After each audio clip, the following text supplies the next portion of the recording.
Hello, and thank you for joining us. Welcome to the National Dissemination Center for Career Technical Education. My name is Kimberly Green, and I'm Executive Director of the National Association of State Directors of Career Technical Education, and I'll be today's moderator. Today's webcast is Career Pathways, Critical Components of Implementation. For those of you who joined us last Thursday, November 9th, this will be a great continuation of that content. Today, we will dig deeper and discuss the implementation of career clusters and pathways from the state and local level, as well as share practical tips for you to use in advancing your implementation of career clusters and pathways. The webcast today will also contain information for you to consider as you move forward with implementing Perkins 4, which has as one of its cornerstones the implementation of career clusters and pathways, identified in the law as career and technical programs of study. Let me introduce today's presenters. First up is Dr. Nancy Hedrick. She's currently the Assistant Commissioner of the Division of Career Education in the Missouri Department of Elementary and Secondary Education. Dr. Hedrick has worked for the department since 1984. For 10 years, she served as the Supervisor of Family and Consumer Sciences Education and State Advisor of Family, Career, and Community Leaders of America. She was also a Family and Consumer Science Education instructor. Next up is Mr. Ron Kindle. He's director of the Miami Valley Tech Prep Consortium in Dayton, Ohio. The consortium is a partnership among Sinclair Community College and 7 career technical planning districts serving 58 affiliated public school districts within a 7-county region of southwestern Ohio. Founded in 1992, the consortium operates 10 seamless academic technical career pathways from the 11th grade through at least the associate degree. And finally is Mrs. Carol Stacy, who serves concurrently as the Director of Career Services for the Michigan Health Council and as Executive Director of the National Consortium on Health Science and Technology Education. In her role at the Michigan Health Council, Carol is responsible for career information systems and healthcare workforce development programs.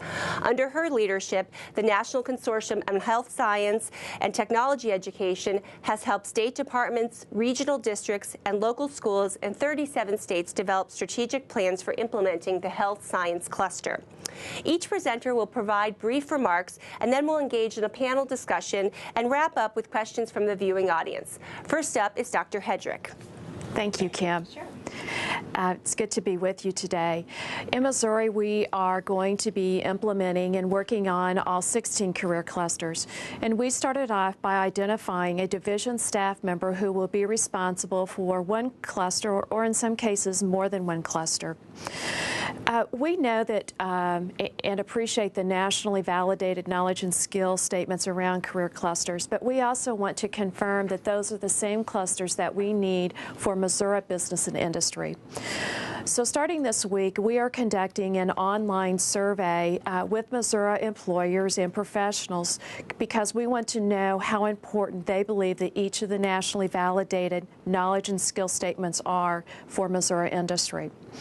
And then those who are completing the survey will also be asked have the opportunity to ask any additional, add any additional knowledge and skill statements they think are essential for that cluster or the pathway. Again, thinking about it from Missouri. Then early next year, we plan to convene some advisory councils, and one of them will be with industry that will be comprised of employers, again, to truly confirm those knowledge and skills, because we want to make sure that we are ensuring success and opportunities for students in Missouri who are pursuing those careers of choice.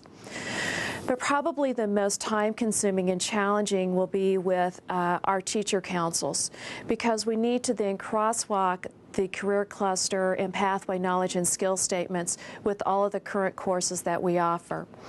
On those educator councils, it will be made up of secondary and post-secondary academic as well as career technical education teachers. We want counselors, and we want administrators as well. They will then develop those programs of study. It could be that we will be adding courses, we may be dropping courses, we may be revising courses. That'll be up to the advice from our educators. And then the last step then is to take those programs of study back to the industry councils to crosswalk and to again confirm that those are the knowledge and skills as well as the courses that we need in Missouri. The plan that I've just described is not one that Missouri developed, but it was a conversation with state staff from Oklahoma that we had in August. We took a look at what they were doing in between the two states. This is the method that we came up with that we think will work the best. It may work for, we're planning on it work for us, and it may also be that it may work for other states, but there's always ways that it could be tweaked as well. Kim? Thank you, Nancy. And can you tell us what is the timeline for what you've outlined? Planning right now, we're going to have our online survey that we're using the SurveyMonkey through December the 11th. Our plan right now is to have our industry councils in the middle of January. The ultimate goal is we would like to have those programs of study ready to go by July. And if that's too ambitious, then as a staff we will back off of the timeline. But we've at least got the timeline set, know what the ultimate goal is, but we also know that if we need to adjust, we need to. Great. Thanks, Nancy. Now we're going to turn to Ron Kindle from more of a district and local level perspective. Ron? Thank you, Kim, and greetings to everyone from the Miami Valley Tech Prep Consortium at Sinclair Community College in Dayton, Ohio. It's a pleasure and honor to be part of this group today. When we talk about translating statewide policy and strategy into local high-performing programs becomes the job of local practitioners, and I speak this afternoon today as a local practitioner. When we see high-performing pathways take root at the local level from state policy, it's almost always because of local high-performing partners at the secondary, post-secondary, and business and community levels that have come together with a shared vision and a shared realization. Now, what is that realization? It is the realization that in the end, we are all working with the same people, just at different times. And so doesn't it make sense for secondary, post-secondary, and business and community employers to work together in developing, maintaining high-performance career pathways out of state policy and state strategy. That kind of partnership, I believe, must begin at the very highest levels within each of the constituency groups. It must begin with commitment by the superintendent. It must begin with full commitment by the college or university president or CTO, as well as their counterparts. That sends a signal. It helps to set the tone for a culture of partnership that really is the transitional force, if you will, from state policy and state strategy into local application. Out of that partnership then must emerge a sense of governance. You know, we can say that elementary, secondary education within itself does have a form of governance. Higher education within itself does also, as do business and industry, but there's not an overarching governance. That's a new and unique kind of idea. So those are the first two things that I believe must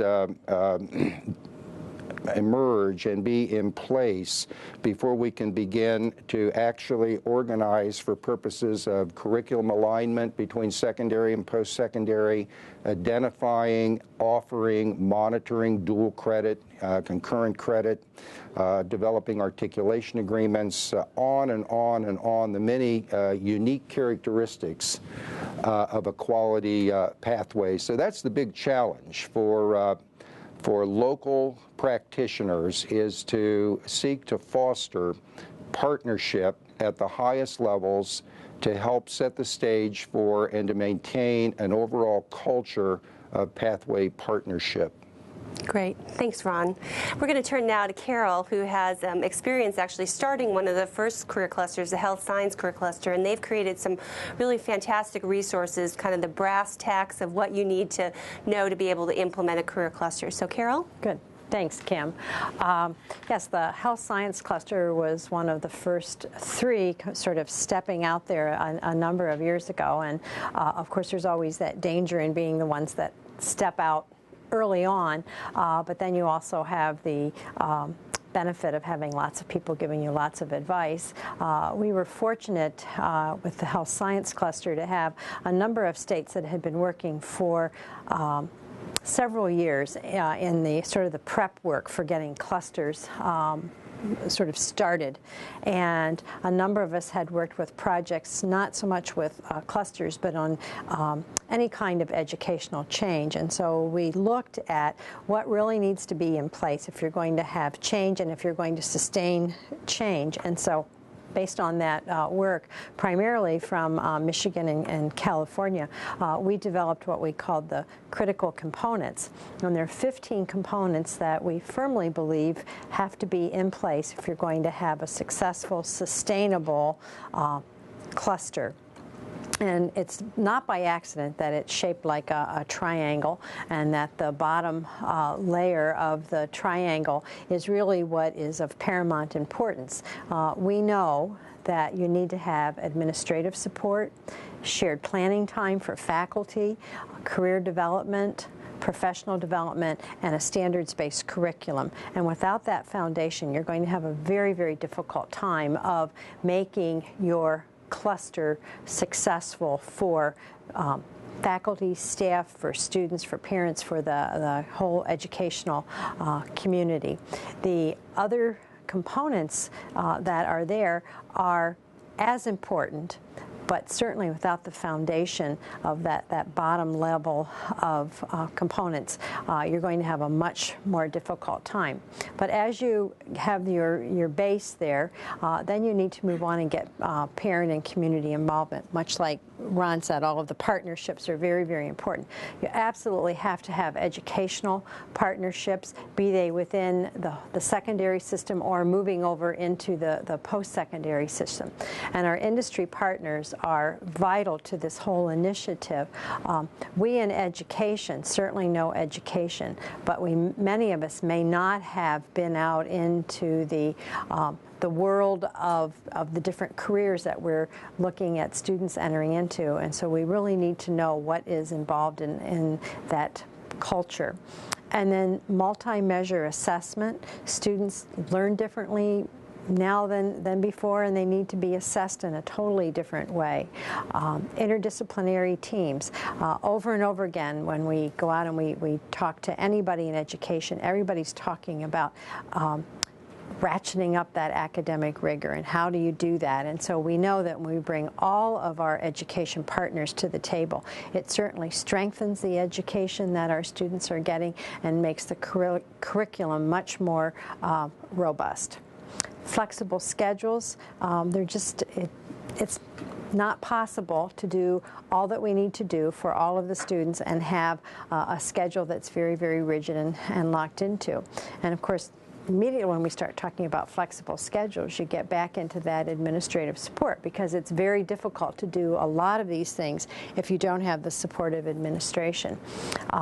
Integrated curriculum. Really, the integrated curriculum and the interdisciplinary teams speak to that shared planning time. If we're expecting educators to develop a plan for implementing a cluster, to expect them to do it over lunch or 20 minutes here, 20 minutes there, it's probably not going to be very successful. And so we really need to be sure that we have those components in place. The creative and innovative teaching strategies are essential for getting students involved and keeping them motivated. Workplace learning, again, is another component that we feel very strongly about, because it really helps students make the connection between what they're learning in school and what they're going to need out in the career field. It strengthens the partnership, I think, between the school and industry. And then student-centered learning at the top of the pyramid is very, very important.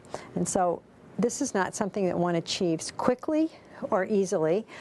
We know that getting all these components in place, and certainly we're not saying that you have to have all 15 components before you can have a successful cluster, but we are saying that you need to be working on all of these.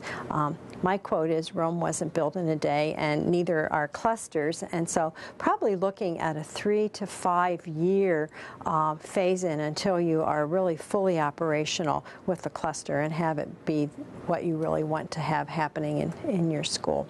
And can you share, I know that you've done some work of some self-assessment work to help people kind of benchmark where they are and where they need to be related to the critical components. Can you share a little bit about that? Certainly, certainly. If you look at the components, one of the first things that we say that any school needs to do is the getting started piece, that identifying a focus, looking at student interest, and certainly looking at employment demand for your community and what are the continued educational opportunities within that community, looking at the scope of what your cluster is going to be, and then establishing that advisory council for the cluster, which is industry focused and certainly all the stakeholders. Once you have that in place, we feel it's very important to look at the critical components. We've identified level 1, level 2, and level 3, and certainly you want to be at level 3, and then doing an assessment, a sort of a gap analysis. And so for each of those critical components, looking at where you are. If you're at a level 2, what do you need to do to get to level 3? If you're at a level 3, what do you need to do to maintain yourself at that level? And so for each of those critical components, look at strategies that you are willing to implement to get you to the level, what activities would be involved, what kinds of resources that are going to be needed, and then who's going to be assigned to take the lead on that particular issue. And we feel that certainly you should have a 1, 2, and 3 year plan where you've gone through and done this analysis, and then sort of working the plan as you move through each year, going back and adjusting as needed. And so again, it's not something that can be done in just 1 year, that it really is a long-term goal. Great, great. Well, oftentimes then the first question, perhaps even before you begin assessing where you are in implementation, is the selection of what clusters you're going to be implementing, what pathways. There are 16 national clusters, as we know, and 81 national pathways. But maybe for Ron and Nancy, you can talk from the state level and the local level. What is the process that you go through of identifying which clusters and pathways you're going to implement, either which you're going to transform existing programs or perhaps invest in new programs? Well, in Missouri, we're going to start with all 16 of the clusters. We want then our industry councils, we want business, industry, and employers to really give us their advice and counsel if we need to do different clusters, different pathways.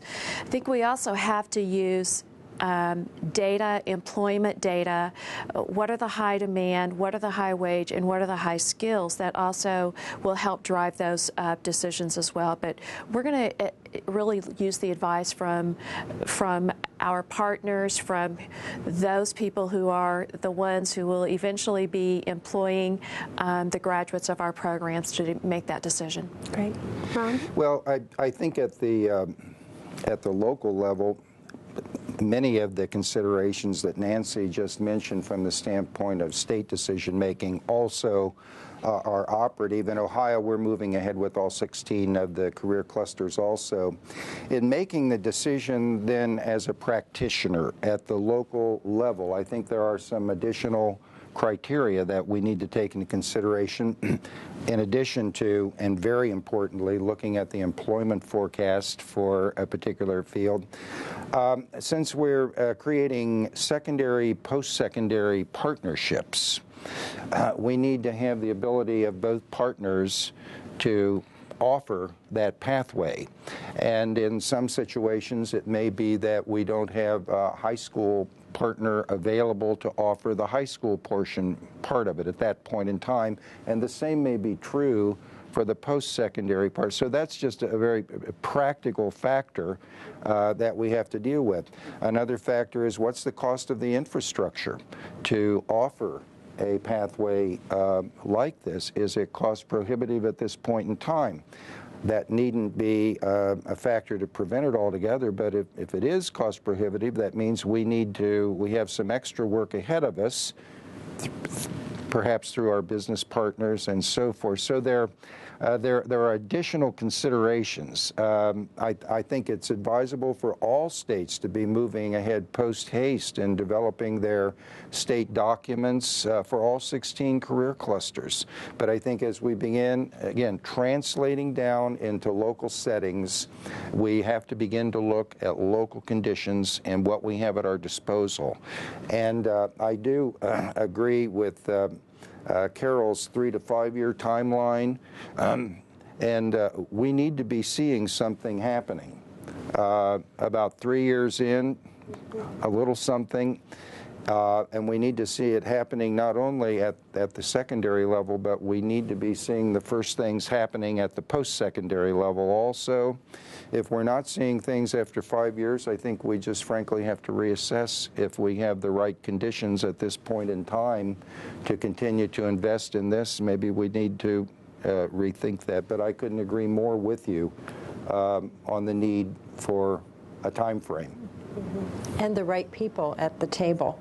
It's real important to, if your advisory committee or the group that you bring in is person-driven rather than position-driven, if a person moves or leaves the advisory group, things may fall apart. So you really have to have buy-in of all levels at the organizations that you bring in, because all the partnerships I've seen that are based on, you know, my neighbor Sue coming in, and well, that's great, and then Sue moves away and somebody else moves in, and we don't have that. So you really need the right people at the table. And you know, there's another, I mean, a key constituent here is student interest in a particular area. Now, the fact that students may say they're not interested in an area may mean a whole lot of different things. Often it means they don't know the first thing about that area, which, you know, which begs the question as we talk about career pathways and partnerships and so forth. In my own mind, it really bears out the absolute necessity of re-examining how we are helping kids explore careers at an earlier time. Are we really doing the kind of job that we need to be doing in today's world when we have wonderful new opportunities opening up? I think we have, well, I know we work on that a lot in my consortium, and I'm sure the colleagues here would agree with that. We can't forget the importance of early and more comprehensive career exploration for young people in order to take advantage of this. Each one of you have talked about the importance of partnerships, and I'd like to kind of dig deeper on the question of business industry partnerships and their role in both supporting and adopting career clusters. Who are the right people to have at the table, and what kind of focus should they have in their conversations with you? Oftentimes we see advisory councils are, you know, educators come together and we talk at business and industry. So how is the dynamic different about these partners coming to the table? Nancy? Well, that's been conversations that we've had among our staff, is that we want to make sure that we don't waste their time, and when we bring them together, that we truly have something that we want to get accomplished. Kim, I think you said it the right way. It's no longer going to be lip service, but it really has to be a conversation. And it's going to probably be a lot of, well, I don't know, we need to go back and think about that. I also think that changing the focus of moving from preparing students for jobs to preparing students for careers is also a different way that the conversation's going to be taken by them.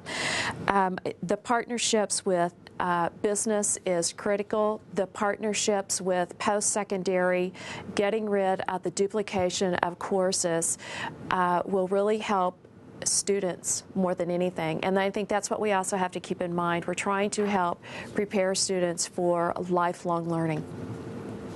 Ron? Well, I think that the conversation is going to vary depending on the task at hand and the level at which that task is occurring. Business involvement at the statewide level in Ohio almost often is the first step in developing our state models, and will continue to be the first step in developing the state models for the career clusters, which we're calling career fields in Ohio. That is a visioning function. It is an intense function that as educators, secondary and post-secondary, we are all ears at that point. So that's one kind of a conversation there. High school CTE programs have advisory boards, which are a little closer to home.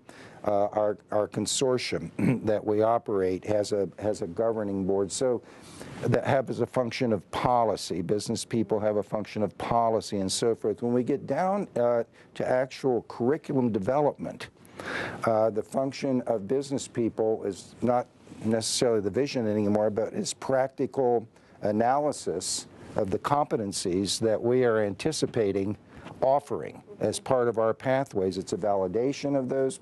Are they essential? Are they okay, but not really necessary? Or who in the world ever came up with this? That kind of a conversation. Then when we get into the student services area of things that business people can do, and they enjoy doing these things by offering mentorship opportunities, internship opportunities for students, co-oping opportunities for students.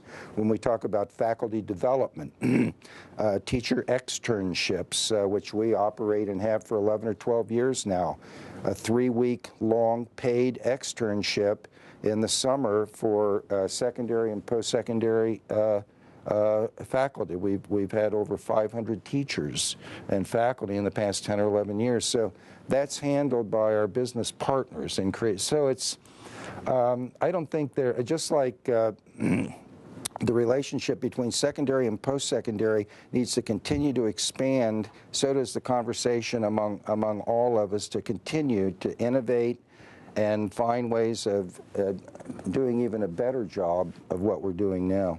And what is interesting is that I think my takeaway from your comments are that we have different people for different kinds of conversations. I believe so. And that oftentimes we have one advisory committee, and we try to have them do everything. But there might be different conversations to have with the visionary people and the curriculum people and the folks who make sure that our programs are kept up to date. Well, I'll give you an S.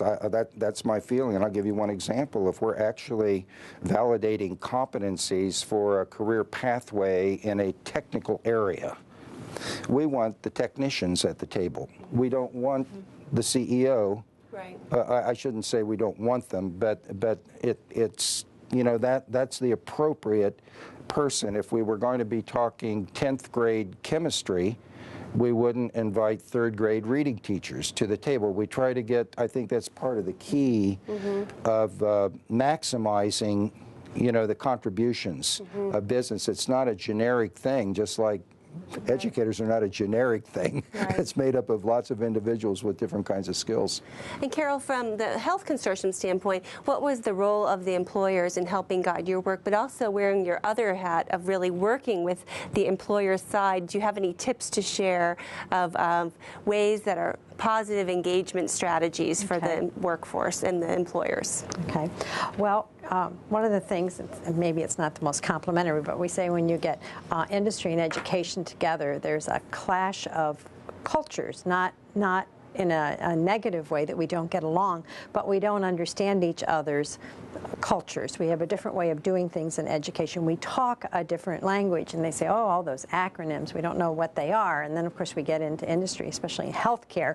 Talk about acronyms. We have, tons of them. And so one of the things is we have to look at what the culture is in each of in industry and in education, and we have to see how they work. For the most part, industry folks are pretty action-oriented, and so they want to see some results. And a lot of times when education comes in, we're pretty used to working within committees and within a structure. And so we come in and we want to discuss things, and our industry partner says, come in and we'll discuss, but come in with an ask. Let us know what we can do. So often in advisory committees, you hear people say, well, we come in and they talk to us or at us, and they just sort of want to tell us what they've been doing, and they really don't ask, well, what do you think about what we've been doing? And so have the ask ready. What can you really do? Ron's comments on, I think that our industry partners are looking for ways they can be real hands-on. I think that they want to work with us on curriculum. What better way when you're doing a technical curriculum is to have someone actually out working and that works in the field come in. We need to look at how can they help us. I think the mentoring piece, I think the career exploration, there are evidences of partnerships across the country that when you bring industry to the table and really give them a role with some meat on it, that they step up to the table and they accept that role. Kim, I also think it helps develop that common language, making sure that business and education are using the same language, not the workforce employer language, not education, but making sure we're all together on the same page. And it goes back to the comment I made in my introductory thoughts. It's about working with the same people, but just at different times. So the benefit to employers, and there needs to be a benefit to employers, is that their involvement does provide them an opportunity to help educate, motivate, and shape the people they're going to be hiring 4 or 5 years from now. It's a very strategic human resource development concept. It's not just the public relations part and community relations. It's not just that. It is that. But it should be perceived and it should be explained and processed with your business partners. What is in this for you? What is in this for you? There's a huge payoff, and business partners will get that very quickly. So it's providing an opportunity to have a voice and to play a positive and very dynamic role in the shaping and the preparation of your future workforce. That's huge.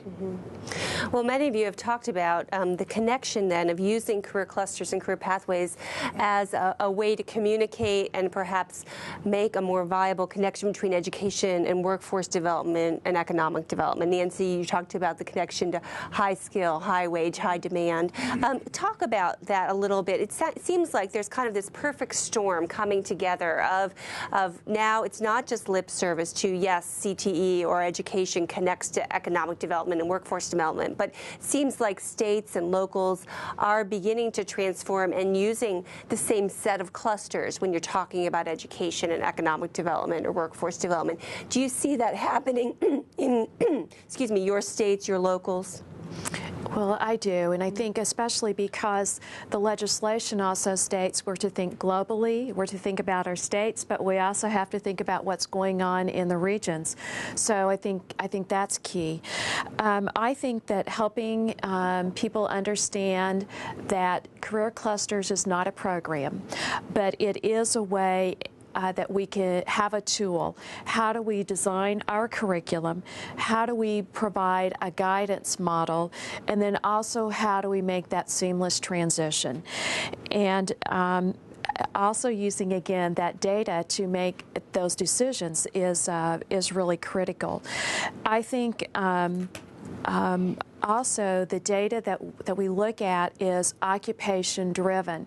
So we're going to have to look at our data differently if we're going to be preparing students for careers. So I think that is a challenge we haven't got figured out yet.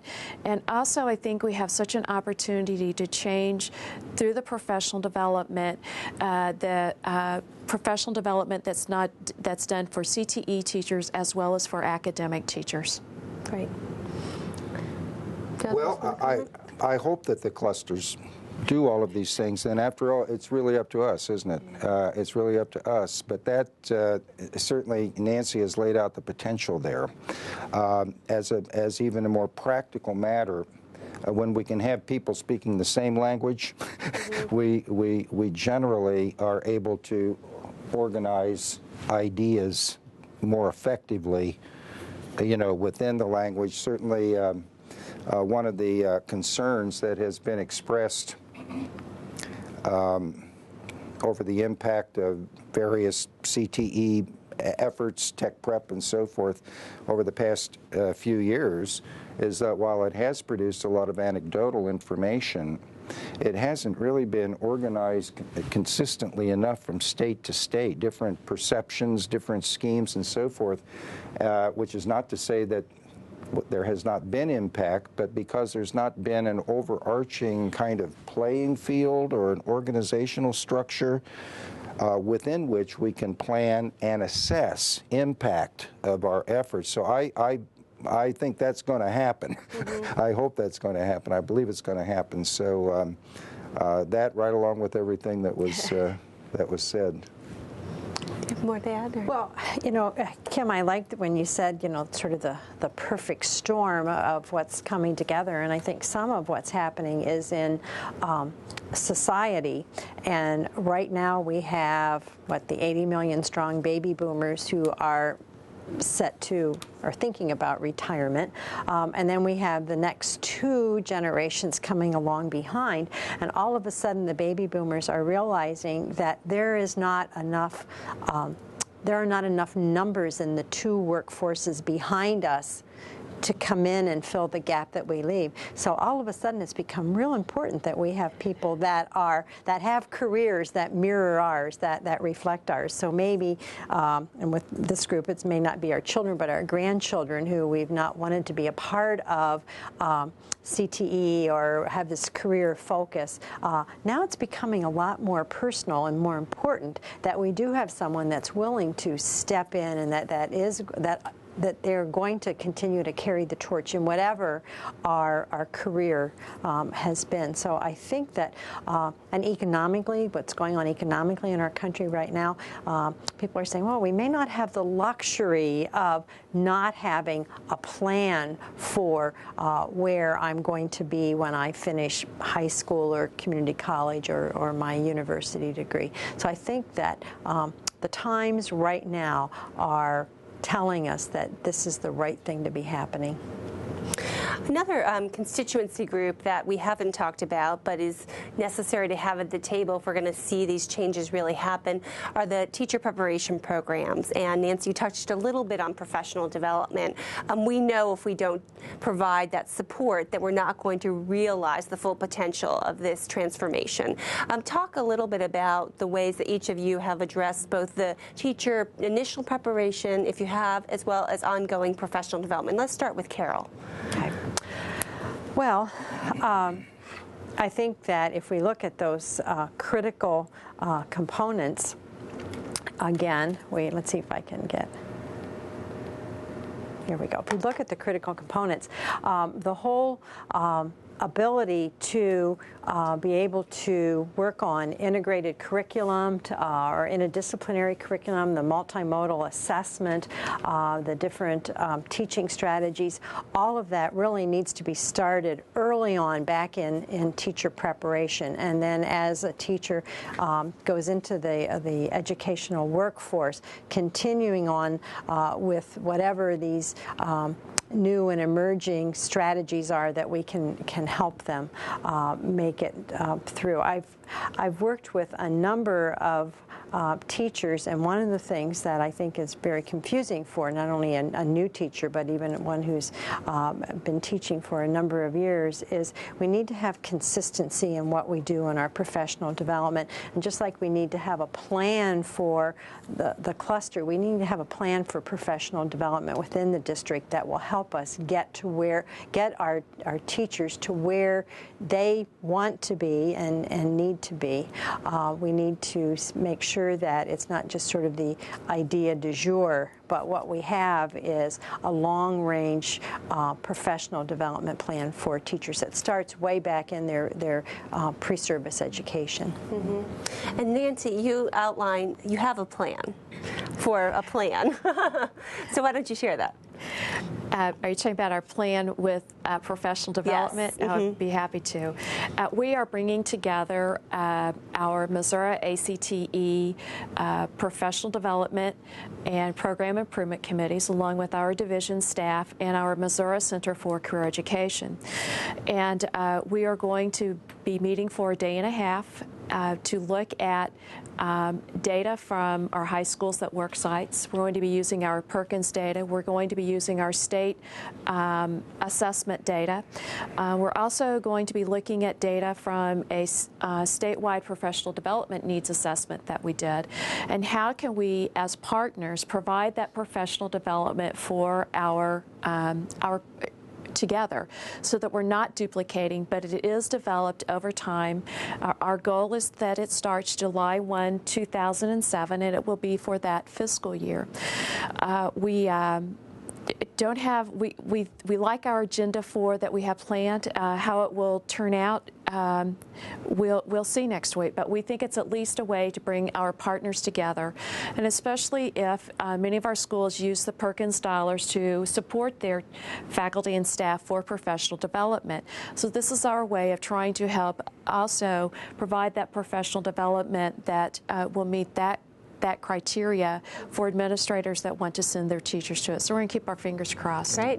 We'll have to do another webcast and be kept up to date. We'll see. Yeah. And Ron, what have you done at your consortium level to make sure that when the classroom door closed, things weren't just the way they've always been?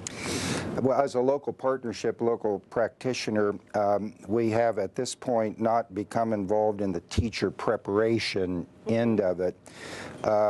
But we do have a philosophy about professional development for faculty, both at secondary and post-secondary level, with regard to that partnership idea, again, and developing pathways. Our philosophy is what we want to offer is what would not otherwise be offered.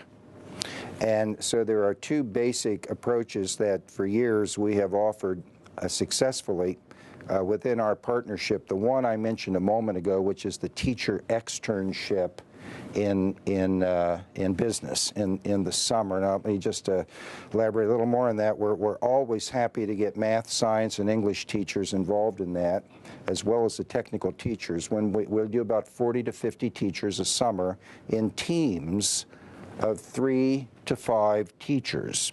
They don't have to be from the same building. They don't have to teach next door to each other, and so forth. With our business partners then, they are placed for 3 weeks as employees in the business. They actually complete a discrete project for the company. They are functioning as employees, and then as a team, they have a deliverable of a fully completed integrated academic unit around their workplace experience. What the teachers have told us, and we have arranged through a couple of local universities for optional graduate credit for that experience, which they can pay at their own expense. The feedback that we have had year after year after year is that this is the most energizing, unique professional development experience I've ever had. I've never worked outside of a classroom. I've gone to professional development meetings year after year after year, and they've been just great, but this is the most energizing, relevant experience I've had. So that's a unique experience for teachers. That's what they're telling us. Our second approach to professional development is secondary, post-secondary, simultaneously in the same room at the same time, talking about a variety of topics, whether it's curriculum alignment or pedagogy or this type of thing. How do we really go about all of these complex steps in dual credit, and how do we really make that work? And you know, that kind of a professional development where we bring an expert in to talk on that topic, always secondary, post-secondary, and then we get that same kind of feedback back, a lot from the college people who value the opportunity to develop relationships with their peers, their colleagues in secondary education. I mean, there's a professional interest in the work that each other does, and particularly in working together. So that's been our philosophy of professional development within our consortium. We want to do things that are not already being done, and that are of a unique nature, and that will impact and energize both secondary and post-secondary faculty. Right. Yes, Carol. If I can add on there, really we need to change the title of this webcast now to partnerships, because it keeps going back to that. But I think one of the first things in the partnership is you ask, how can we each benefit each other? And so one of the ways is in professional development is that when that employer gets a new piece of equipment, or they begin a new process, it might be Six Sigma or Lean or something like that, then invite some of the secondary educators over to learn about that equipment or learn about that process. It sort of takes the mystique out of it and keeps them very, very updated on what's going on. The same thing can happen on the education side of it, is we invite our employers in when we're having something that may be of interest to them that they need to know about education. The other one is the teacher externships or internships. We did that for probably 5 years. We had a large grant from Daimler Chrysler to do integrated curriculum, and part of it was sending teams of teachers in to work together during the summer. And to a person, they all said that that was probably one of the most significant learning events that they had ever experienced. And again, it helped the industry partners when they were working on that project at the plant or the office or wherever they were.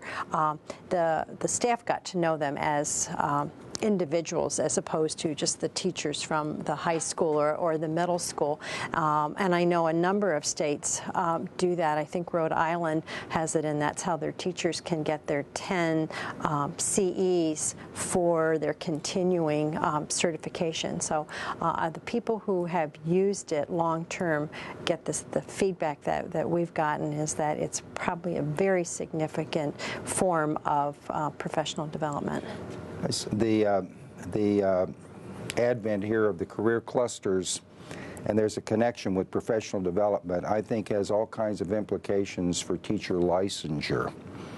All kinds of opportunities and all kinds of challenges. So I guess my advice to any of our teacher preparation folks out there is we hope you will help us solve that issue. Do you think maybe we could get, I think that if anybody in the CTE track had to go and maybe take one of the classes that the academic teachers take, and maybe academic teachers taking one intro to CTE or something. We might all come out at least a little bit more tolerant of each other's disciplines. But seriously, I think that's an issue. Absolutely. very big issue for teacher preparation institutions.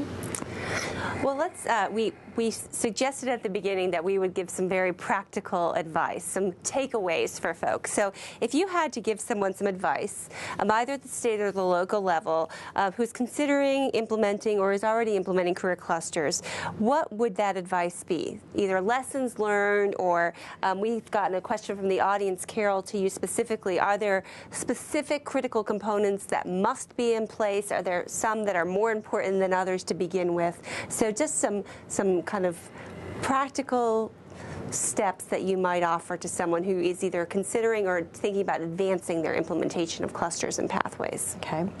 Well, I think first and foremost, the time element. This is not something that can be rushed into. So take your time, do the required planning, and have the right people at the table when you begin.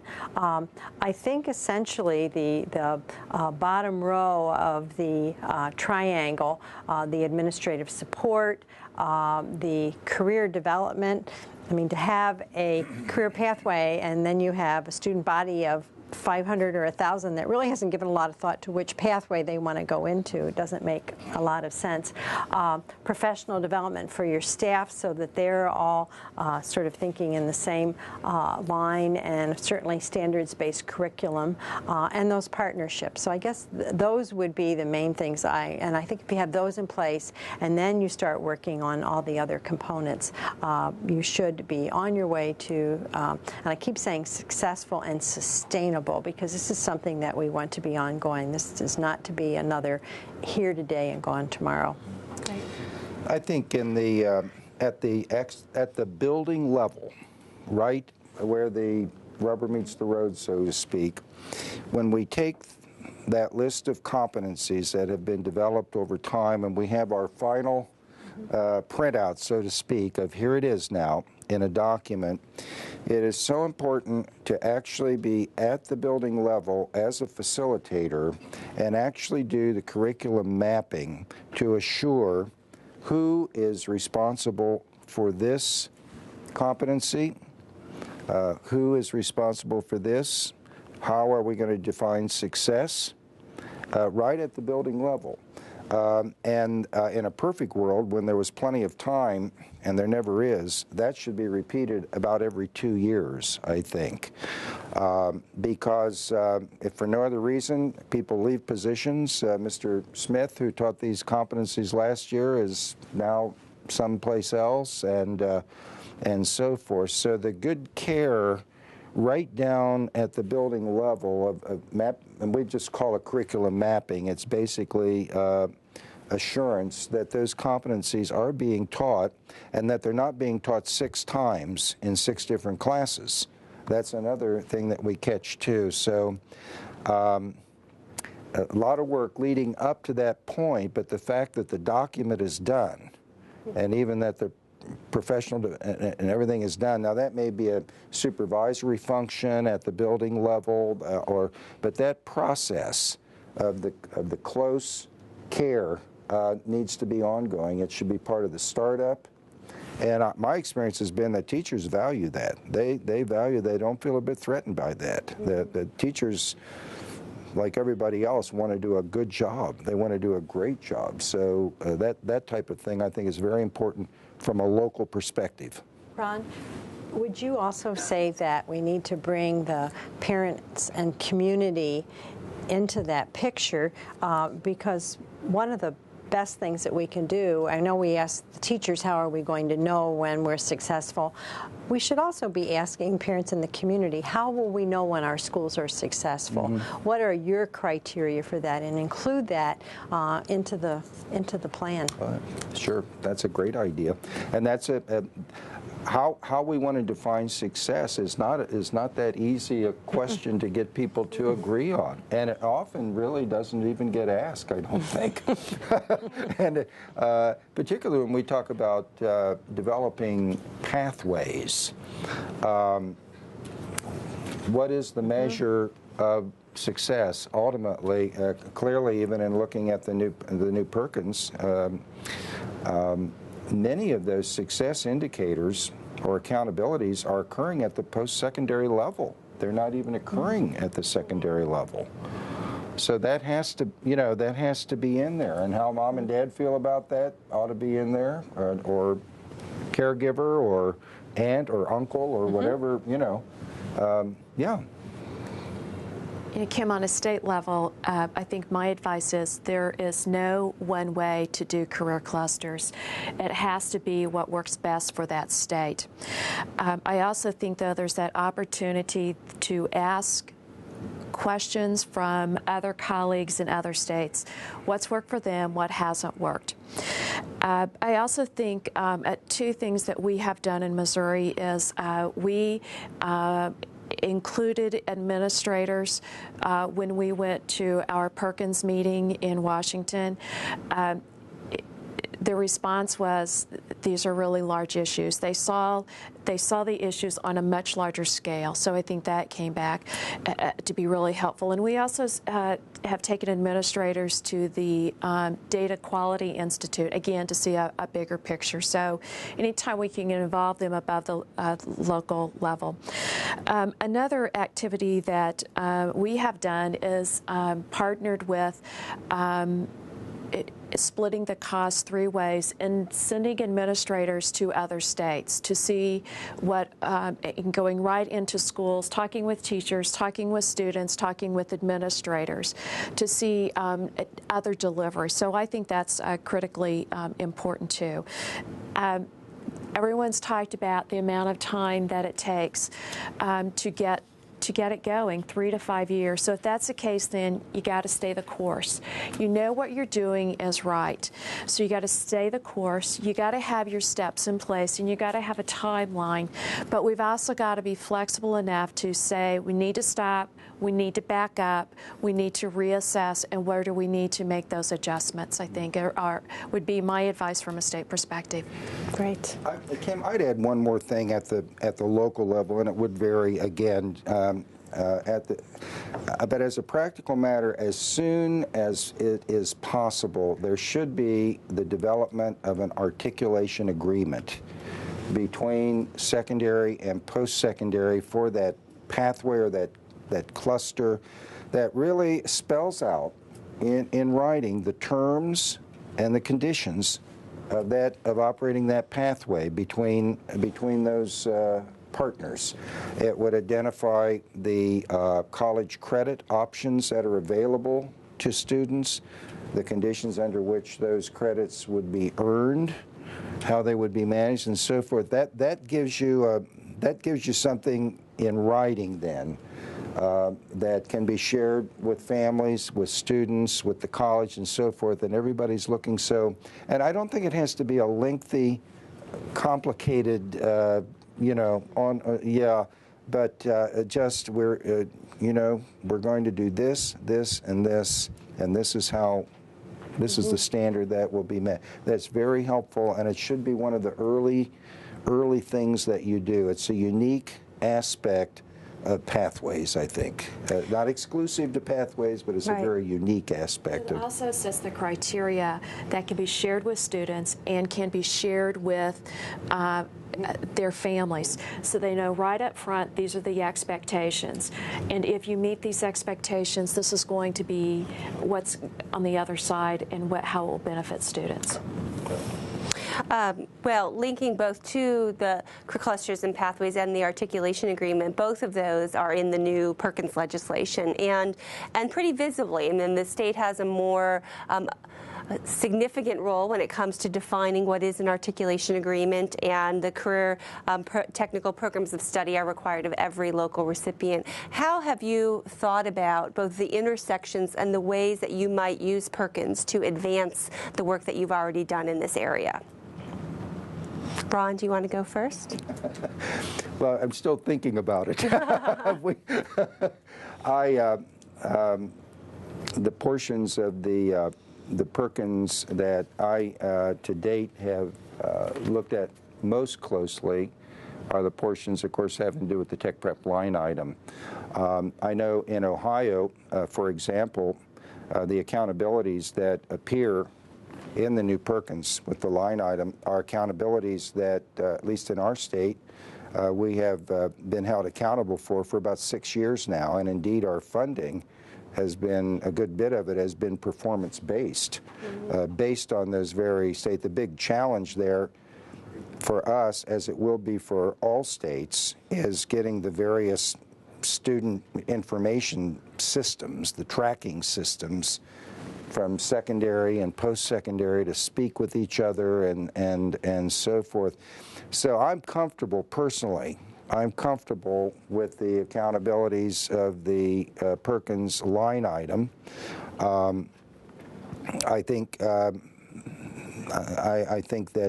they will present challenges, mainly because of the ability to collect and monitor and track that data from secondary into post-secondary systems. But that's kind of where I am right now. I think we're all entering into that discussion of the Perkins at this point, but that's where I am with it.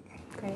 Yeah. Well, in Missouri, we, like many states, are developing a state student information system. And our conversations with in the Department of Elementary and Secondary Education have also been with Department of Higher Education. So it's exciting to know that it's a partnership here to make sure that we can begin to have better data about those students and what can we learn about them. I think when I think about a program of study, I also think of what we're doing to help students understand the importance of a rigorous and challenging academic and career technical education, and also providing them so many opportunities that are out there now, and we have no idea what it will be like by the time that our students who are now in high school, by the time that they are finished with whatever their 4 years after high school. So I think the other thing I really like about it, as Ron talked about, are the statewide articulation agreements. And all of us have them, students receiving different credit, numbers of credit for different programs at different institutions. And I think this will really put some meat and some teeth in programs. And I think it also will help say to students, to be successful in career technical education, you're going to have some training and education beyond the high school level. Mm-hmm. We're going to turn now to some questions that we've got from the viewing audience. And the first one really relates to states that you think maybe are guideposts, states that have done more work in the area of career clusters, career pathways, and that you might turn to say in the Health Consortium or other states that you've looked to that as examples, people who are the leaders and have already done that might have paved some of the way for us. So who might you recommend? Carol? States people might look to? Well, in health science, I would certainly say that Utah Department of Education has done a stellar job. They're actually looking at career pathways starting in 7th grade through the high school level. I also think California, because they have so many students, they have to do something very innovative and creative. And just looking at health science, I think most of the states are doing some really groundbreaking work in health science. Fortunately for us, it's one of the major employers in most states, and so everybody's saying, oh, and there's a great need right now, a great shortage, and so many states are looking at how can we implement a health science career pathway. But I do hold Utah as one of the stellar examples in health science. Ron? Well, I'd agree with Carol on what she said, and I can I think from the standpoint of having really an important piece of this in place, Florida, higher education and the consistency of everything from the numbering of courses to you know, transferability of credits and so forth, I think is just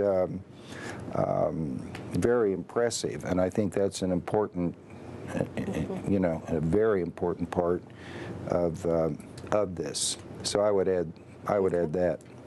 Nancy? Well, I get two states, Maryland and Nebraska, and that takes nothing away from my colleagues and counterparts from across the country.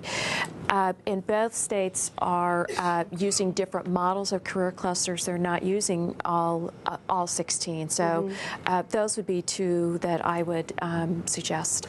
And I would just add that if you go to careerclusters.org, you can find a summary of where the majority of the states are in their implementation of clusters. As Nancy said, states have many variations from the 16 down to, I think Nebraska has 6 career fields, and we've started to compile some information there as to what different states are doing, different work that they've done in the area of career clusters, programs of study, etc. The next question we have is a slight shift here. We've talked mostly about career clusters and pathways for the more traditional student transitioning from secondary to post-secondary. Do you believe that there have been accommodations, or are you aware of programs for more of the adult learners or dislocated workers to enter a career cluster or career pathway program? I'm not, but I certainly see that as the next phase, probably long overdue, but I'm personally not aware of advances a lot at this point. I think Oklahoma has taken the lead on that. They have taken somewhat of the high schools that work 10 key practices and have looked at that from including the adults. So I would anticipate that Oklahoma maybe has the lead on that one. Okay. Do you have anything? Have you seen anything in the healthcare field of returning workers? Or? Well, I can speak for Michigan, where we have a number of displaced workers, and I think that one of the things that's being looked at is that as workers are leaving the area where they've been employed for a number of years, in doing some career development with that displaced worker. If it works for middle schoolers, we certainly should be able to put the same sorts of practices in with someone who is suddenly now looking for a new career and what am I going to be doing for the next 10 or 15 or 20 working years. So I haven't seen any programs that I would highlight that they're actually being done, but I think that there are some things being worked on. And they need to probably do it very quickly. Right. And I know that I think it's the National Council for Workforce Education, Jim Jacobs' work. He's done some work around adults with career clusters and career pathways. And there's a group, the Workforce Alliance out of New York City, Julian Alsed's group, has done some work with the adult workforce and the applicability of this. I think largely because you start to see career clusters and pathways, and you see that the ability of people to transfer within occupations more easily or across industries even. So I think there is a lot of applicability that we've just really looked at it pretty narrowly up till this point. Good point. If we can get back to the generational issue I spoke of a little bit ago, as all of the baby boomers are thinking about maybe retiring, that may last a while, but I've spoken to a number of individuals who have said, well, you know, I may be retiring from one, but now I'm going to be looking to doing something that maybe wasn't even available when I graduated from high school or went to college. So I think we're really going to start seeing a trend of more adults wanting to look at different pathways. We also have another question here, and I'm paraphrasing slightly, but I think up to this point, a lot of people have seen career clusters and pathways as a secondary reform initiative, and we've tried, I think, to emphasize here the importance of both secondary and post-secondary being at the table. The question comes from a post-secondary partner really wondering, and I'm going to direct this to you, Ron, of what can you recommend could be the role of a community college or a post-secondary partner in trying to support their local high school in moving toward clusters and pathways? Well, A community college partner can bring a lot of leadership to this effort, and I don't mean in a hierarchical sense, but it does give a community college an opportunity to promote on behalf of the students to their faculty for more engagement. I'll try to give you just a couple of examples here of evolution that I've seen at Sinclair as a result of the pathways that we've operated now. The transition to college, that little 3-month period in there when high school ends and college begins, a lot can fall through the cracks there. So we start preparing for that. The college starts preparing for that really as early as the 11th grade by inviting students to come to the college and sit for the occupational test at that point in time to get an idea of right at that point in time where they would be with their math and their reading and so forth. When kids come into the college, the first term is a critical one. As a result of our partnerships with high schools, we have developed in some of our pathways at the college level what we just call Tech Prep 101 class, which is a class that has been developed specifically for the incoming college freshmen, which touch on checking for any kind of gaps in knowledge that may be there from the delivery of that college content at the high school level, to kind of close those gaps.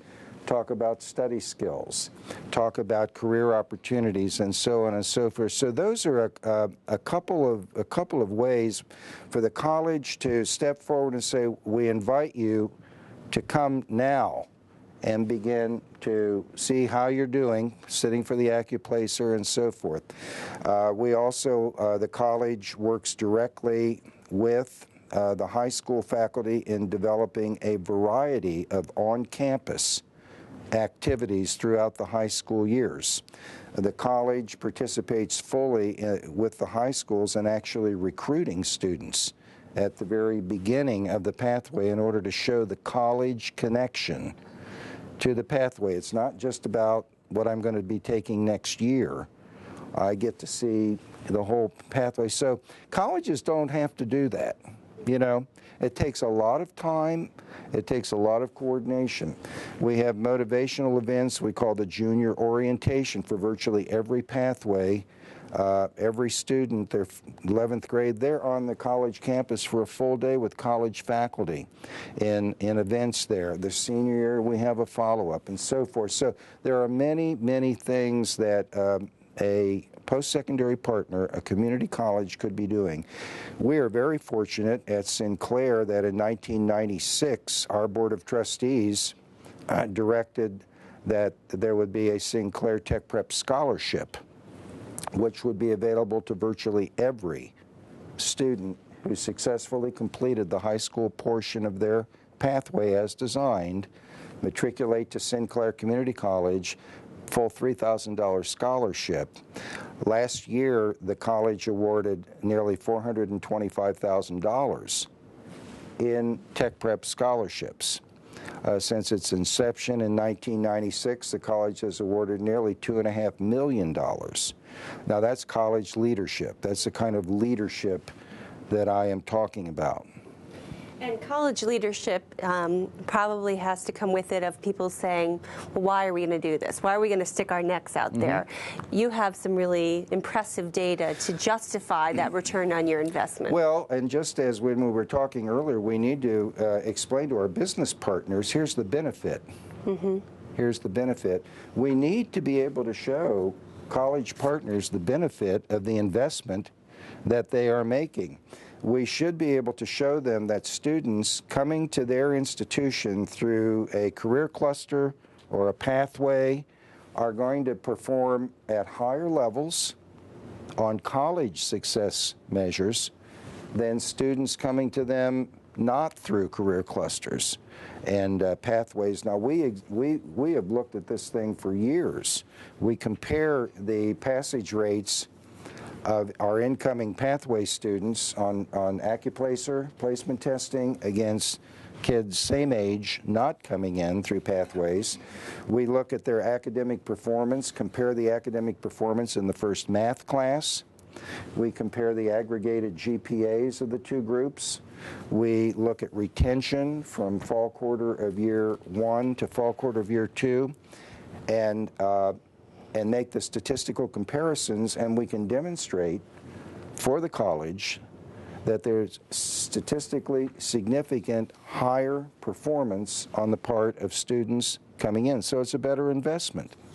And they're coming into the higher end technical areas. They're coming into health, they're coming into engineering, they're coming into IT, and so forth. So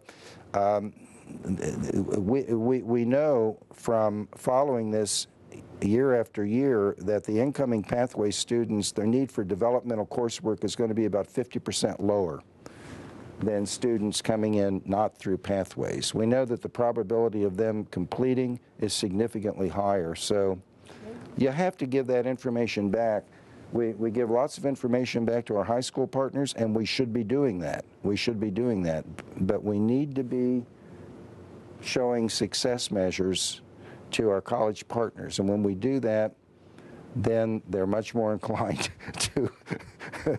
Kim, in Missouri, the Metropolitan Community Colleges in Kansas City formed the Career Education Consortia with the school districts in eastern Jackson County, meaning east of downtown metropolitan Kansas City. We're talking about a partnership with schools, districts that have one high school to those who have 3 high schools, from hundreds of students to thousands of students. And it was a partnership also with the state. We provided financial support. And they have developed centers of excellence at their different high schools as well as the different campuses within the college, community college system. They were also trying to get rid of duplication of programs. And it's been one of those programs that has taken time to get developed, but they're now beginning to see some of the good outcomes from the work that they've done. And they did a lot of data analysis, transcript analysis to see the course-taking patterns of students. So there's another area we've seen a community college stepping up and taking the lead with its school districts in its area. Great.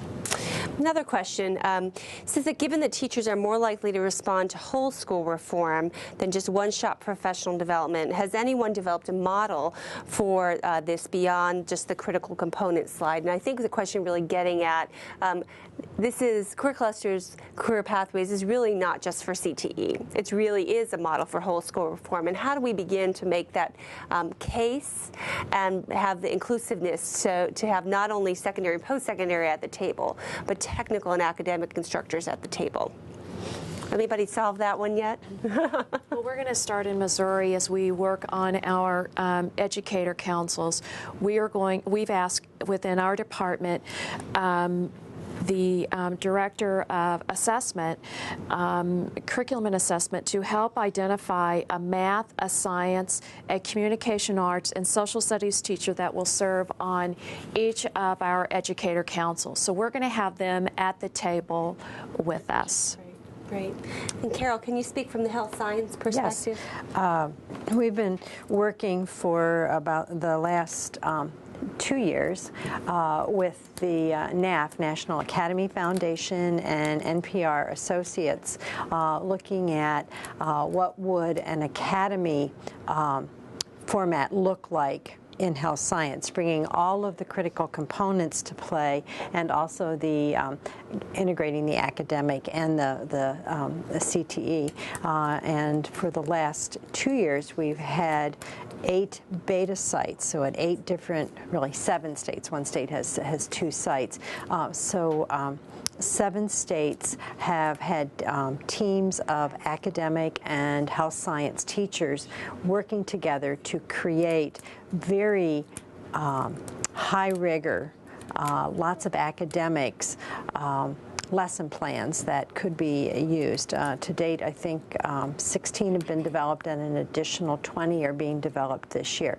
And what we're seeing from the teachers, they forget who's academic and who's CTE, because they really get to come together. The math people see that, oh, you really do need all that math in health science, and the health science people really see the math and the science and the social studies. And so we're very encouraged by the progress that these teams are making. Our plan is to have, once we have, I think, 38 units developed, to then have teacher teams within each of those states sort of doing train the trainer for other teacher teams, so that it does become a more systemic initiative. Great. We've talked a lot about kind of technical skills, and in many ways crafting a program of study around the technical skills or even academic skills is very easy, or easier than perhaps it is the soft skills, the workplace skills. And one of the questions we have from the audience is, are any of you aware of any kind of quality pre-post assessments that can be used to assess those soft skills, specifically ones that might be required for a specific cluster? Well, you know, I still like the SCANS report and the SCANS skills, even though that is dated for many years. I still think that they were on target then and are on target now. Now, whether or not that actually constitutes an assessment, I can't tell you that, but I think that's the SCANS report is still something that could be looked to. Mm-hmm. But otherwise, I'm not available of an instrument of any kind for. I have an idea. That's a tough one. Yeah. It's a real tough one. Well, it's not an instrument, but I will say that, and it's not a true assessment piece, but I think students in CTE that are involved in student organizations. I think we have HOSA, Skills USA, FCCLA, BPA, and DECA. A lot of the events that students really work on are ones that allude to those soft skills, the public speaking, the leadership, the writing skills, the project management, really speak to what we want in those soft skills. And so while it's not an assessment instrument, I think that if you have students that have participated in a career technical student organization, that we see a higher degree of being able to meet the soft skills that employers are asking for. And I will say that most of the national student organizations either have or are in the process of benchmarking their competitive events to the career clusters and career pathways. I know Skills USA actually has transformed their professional development program to have a pre and a post assessment alignment to the knowledge and skill statements that are common to all 16 clusters, or what we call the workplace readiness skills. And that's affiliated with NCTE, but there are multiple work readiness assessments that are out there. Speaking of kind of assessment, are there any specific success measures that you are using or would like to recommend that states and locals use as they document the success of clusters and pathways? Success measures? Accountability measures, any indicators of success? I think part of them can be those who have industry recognized certifications would be one of them. I think that's an area that we as states, though, are still struggling with are the assessment issues. Mm-hmm. And how do we truly measure what students know and are to be able to do where we don't have quote, quote, industry standards. I think that is one area we have to figure out collectively how we're going to do it. Again, that's a partnership that I think there's several states that have joined together on activities, curriculum-related activities, and I think that's another area that states can step up to the table and work on together to figure that out. Other thoughts? Mm-hmm. No. Related to that, and this question probably is for you, Ron, this is coming from a community college having difficulty of accessing information from the secondary school system, the whole issue of confidentiality and FERPA. How have you been able to kind of create that relationship so that you can, in fact, track the students from the secondary system into the post-secondary system, and not just the Sinclair, but I understand you can collect somewhat outside of Sinclair as well? Well, of course, if we haven't been talking to the high school before, and the high school hasn't been talking to us, then it's a lot more difficult to get information. So assuming that we have a pre-existing relationship and a level of trust and so forth, I mean, it goes back to what I said to start with, the culture of partnership. The culture of partnership. In order for us to, and we don't have any problem getting the information that we need from our partner high schools, and we work with 58 public school districts through 7 career technical planning districts. We need certain information in order to provide the students the benefit of the pathway. We can't be offering the college credit unless we have, it can't be transcripted. These things can't work during the high school years without the information. In order to award the Tech Prep Scholarship that I mentioned to you earlier, there are some conditions. There's a GPA, ending GPA minimum. There's some information that we need. Plus, we need to give information in an aggregated manner back to our governance, our overall governance. All of the superintendents and the college leadership and the business leadership need to have a sense of, is it growing? So I think that in a good, well-established working relationship where there is a shared desire for student success, there is an understanding that certain kinds of information really need to be made available. When it comes in, it goes into a lockbox with us. We don't, you know, it's used for the purposes that are needed, which are all driven by providing the opportunities to the students that are inherent in that pathway. College credit, scholarship assistance, and so forth, and then for us to aggregate our successes on behalf of leadership. But and we use an electronic we've gone through about 4 generations of this. It started out mom and pop on a pad of paper, you know, and has evolved now to the 4th generation of this, which is an electronic template format that once it's brought in, the relevant portions can be electronically shot over to other places in the college campus, whether it's a registrar or the or so forth. And I think oftentimes people say, you know, you can't share information because of confidentiality. Certainly FERPA establishes a great many guidelines for people to be cautious with the information. But I think what you shared is it's that trust and that partnership that enables, within a certain set of guidelines, for the sharing of information. And oftentimes it's confidentiality that's put up there as the barrier.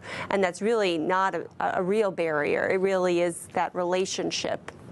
Well, yes, it is. I think about 99% of this is people business, you know.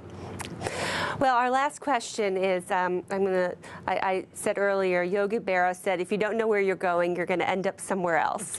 So this is the crystal ball question. If you could look into your crystal ball and say, what would you like this initiative, this effort, to look like or result in at the end of the next Perkins Act, 6 years from now or 10 years from now, what would it look like? And let's start with you, Carol. Well, let's see. I think it would look more seamless. I would hope that over the next 4 to 6 years that all of our students are achieving at a higher academic level.